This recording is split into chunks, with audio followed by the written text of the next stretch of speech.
Okay, let's unpack this. Imagine a military conflict, right? Complete with machine guns, tactical maneuvers. But the enemy, the formidable enemy, isn't another army. It's a flock of large flightless birds. Sounds like something out of a cartoon, doesn't it? It really does. But, believe it or not, this was very real. It's famously known as the Great Emu War. And that's what we're diving into today. Exactly. Today, we're taking a deep dive into this truly bizarre chapter of history. It all happened in the Campion district of Western Australia, late 1932. And it was a genuine attempt, to solve a serious problem for local farmers. But as you'll hear, things didn't quite go as planned. Not even close, really. No. And we'll explore not just the wild story of what happened, but also the deeper why. The perfect storm of economic hardship, post-war settlement plans, and natural migration patterns that created this unique conflict. Right. You'll discover how a seemingly straightforward problem escalated into this, widely ridiculed military operation. And maybe find some surprising lessons from this curious historical footnote. Definitely. So let's set the stage, this unlikely battlefield. After World War I, the Australian government had this idea. A plan to settle discharged veterans on land in Western Australia. Yeah, hoping they'd become successful farmers. Sounds noble on the surface. It does, but a lot of this land was agriculturally marginal.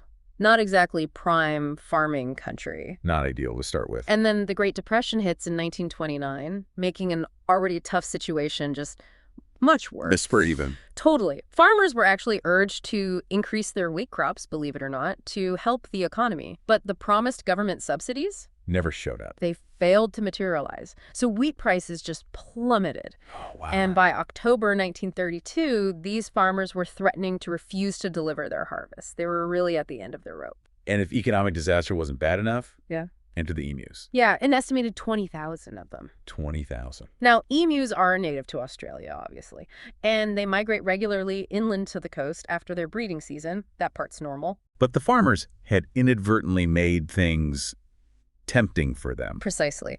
By clearing land and, crucially, establishing new water supplies for livestock, they basically created an emu paradise. An irresistible new habitat. Exactly, especially around places like Chandler and Walgalan, so the emus just poured into these cultivated areas. And they weren't just eating the crop. Oh, no. Eating and spoiling the wheat, yes, but maybe even worse, they left massive gaps in the fences. Letting other pests in. You got it. Hordes of rabbits could now get through and cause even more destruction. It was this cascading agricultural nightmare. It sounds absolutely dire. So what do? Your livelihood is being decimated by giant birds and rabbits. Well, many of these farmers were ex-soldiers. They knew about machine guns. So they thought military solution. They went straight to the Minister of Defense, Sir George Pierce, and requested military deployment. And he actually agreed. Surprisingly, yeah, quite readily, but with conditions. Okay, what were they? The guns had to be used by actual military personnel. The Western Australian government had to pay for troop transport.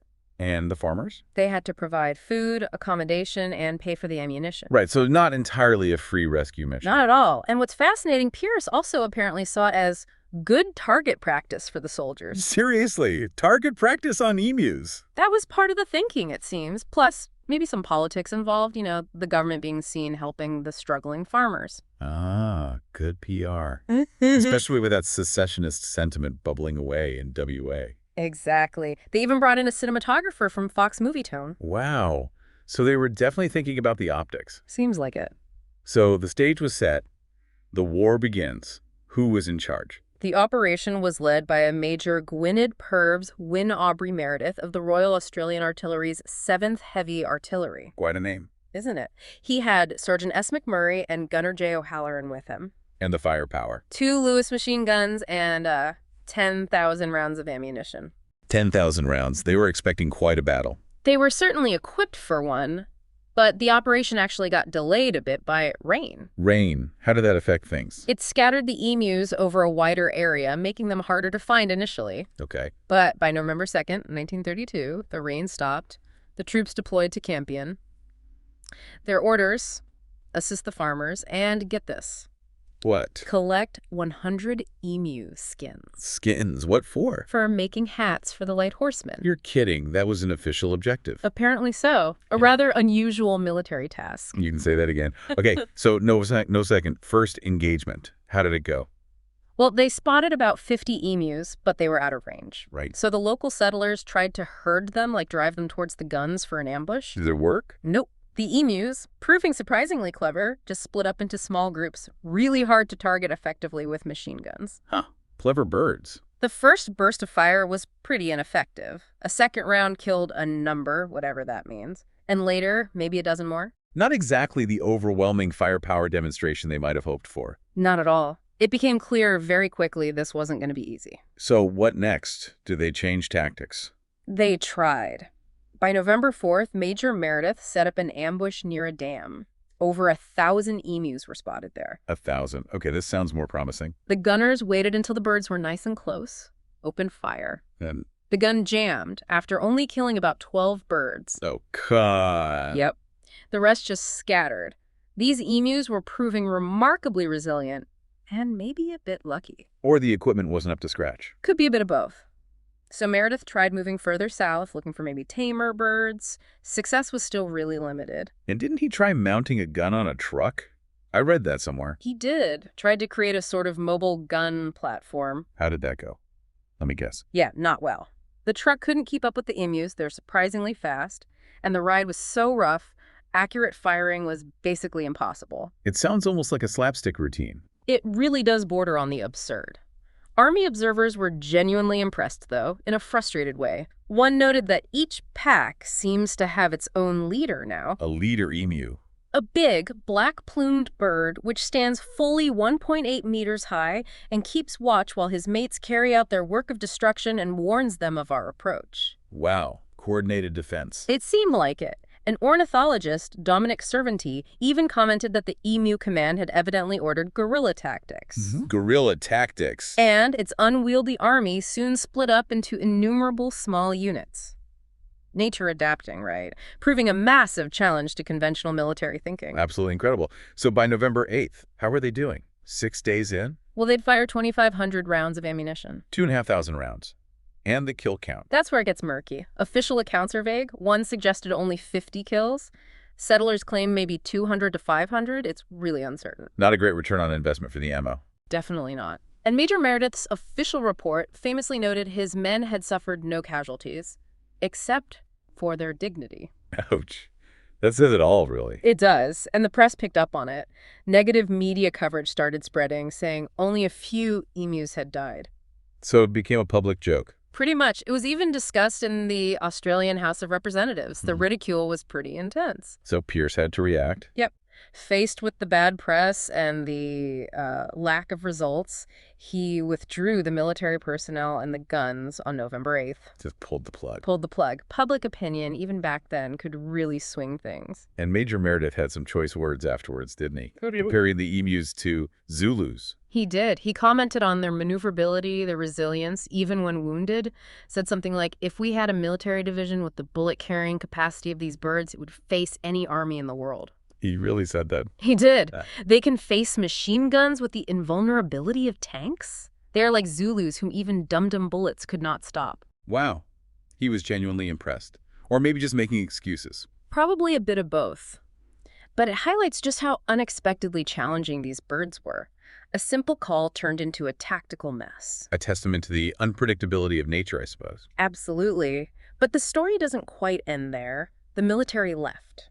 But the emus didn't. Exactly. The attacks on crops continued. Oh, those poor farmers. Their problem hadn't gone away. Not at all. They were still desperate. They cited hot weather, drought, thousands of emus still invading. They asked for military support again. Did they get it?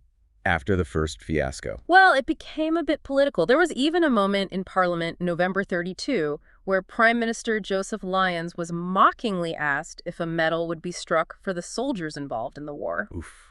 The public embarrassment was real. Very real. But James Mitchell, the Premier of Western Australia, he strongly backed renewed military help. So there was pressure to try again. There was. And apparently, a base commander's report had suggested 300 emus had been killed initially, which was higher than the low numbers being mocked in the press. Interesting. A different internal assessment. Possibly. So on November 12th, Pierce actually approved going back in. Round 2.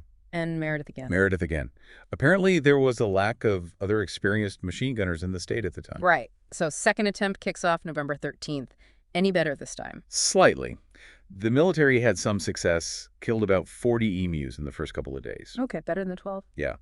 November 15th was less successful, but by early December, they seemed to be getting a better handle on it, killing around 100 emus per week. So, improved efficiency at least. It seems so. Meredith was finally recalled on December 10th.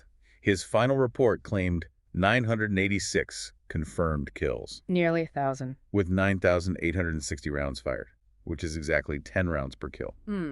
That sounds very precise. Almost too precise. That's what historians like Greg Beyer think. He argues that figure is highly disputed and is likely to be very inflated. Meredith also claimed another 2,500 wounded birds died later. Yeah, those numbers feel a bit convenient. It raises that question, doesn't it? How do you even measure success in something like this? Yeah. Especially when the numbers might be fudged. Exactly. It's complex. And interestingly, despite the ridicule and disputed numbers, an article in a local paper, the Coolgardie Miner, in 1935. Years later. Yeah, years later. It actually reported that the machine gun method, despite the criticism, had proved effective and saved what remained of the wheat. So, a conflicting view. From the local perspective, maybe it did help eventually. It highlights the different perspectives, right? Was it a military failure and a joke? Or did it, however inefficiently, actually provide some relief? Depends who you ask and what you measure. Fascinating. But it definitely shapes future policy, right? The military wasn't keen on round 3. No.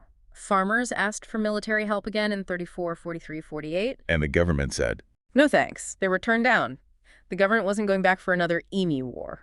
so if the army wasn't the answer, what did work in the end? Well, simpler, more sustained methods. The bounty system, which actually started back in 1923, was continued, and it proved way more effective. How effective? Get this. In just 6 months, in 1934, over 57,000 bounties were claimed. 57,000. Compare that to Meredith's disputed 986. It's a stark contrast, isn't it? Shows the power of sustained, incentivized individual action over a short, sharp military campaign. And what about prevention? Keeping them out in the first place. That became key. Throughout the 1930s and beyond, exclusion barrier fencing became really popular and effective. Fences. Makes sense. Yeah, keeping emus, but also dingoes and rabbits out of agricultural areas, a long-term physical barrier solution. So a shift from attack to defense, basically. You could say that, although interestingly, in 1950, the Army did release 500,000 rounds of .303 ammo for farmers to use themselves. Wow, so empowering the farmers to do their own pest control rather than sending troops. Exactly, a definite shift in strategy. So the Emu War wasn't just some weird local Australian story. It actually made waves internationally. It did. News reached the UK by December 1932. Some conservationists over there protested the call, calling it extermination of the rare emu. Were emus considered rare then? Well, maybe not continent-wide, but the idea of a military call raised alarm bells. Eminent Australian ornithologists also weighed in, calling it an attempt at the mass destruction of the birds. So not everyone found it funny. There were serious ecological concerns too. Definitely. But despite those concerns, its place in history is often framed by the humor, the absurdity of it all. That's what makes it stick in people's minds. And it really has stuck. It keeps popping up in popular culture. It really does. You mentioned a musical adaptation in Melbourne in 2019. The Great Emu War of 1932. Yeah. And then an action comedy film just last year, The Emu War. And there was talk of another one, right, with John Cleese and Rob Schneider involved. Yeah. The Great Emu War, written by that team, including Monty Franklin, Camilla Cleese, Jim Jeffries, aiming for production.